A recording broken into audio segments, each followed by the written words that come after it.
एक छोटे से गांव में रहती थी। उसकी सुंदरता और मासूमियत ने हर किसी का दिल जीत लिया था, पर उसके पीछे छुपी एक भयानक सच्चाई थी जो किसी को पता नहीं थी।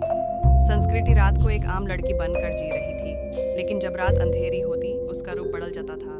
वो एक चुड़ैल बन जाती थी जो शैतानी इरादे लेकर घूमती थी।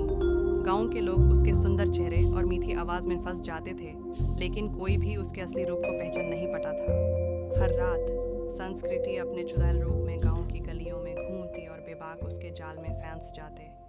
एक दिन एक नए परिवार का चेला अविनाश गांव में शिफ्ट हुआ। अविनाश एक दूसरे शहर से आया था और उसने संस्कृति से प्यार किया। उसने संस्कृति से दोस्ती की और उनका रिश्ता गहरा हुआ। एक रात अविनाश ने कुछ अजीब चीजें देखी। उसने संस्कृति को रात को चुड़ैल रूप में देखा।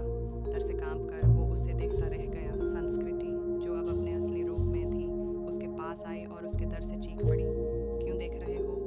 संस्कृति का चेहरा डर से भरा हुआ था। अविनाश ने रोक कर कहा, ये तुम हो? संस्कृति के चेहरे पर डर और शर्म दोनों नजर आ रहे थे। हाँ अविनाश, मैं वही हूँ जो तुम्हें पसंद है, लेकिन मैं एक चुड़ैल भी हूँ। अविनाश को इस सच्चाई से समझ आया कि उसके प्यार में छुपी एक भयानक सच्चाई थी। उसने संस्कृति को समझाने की कोशिश की, लेकिन वो अपने भोजन के लिए लोगों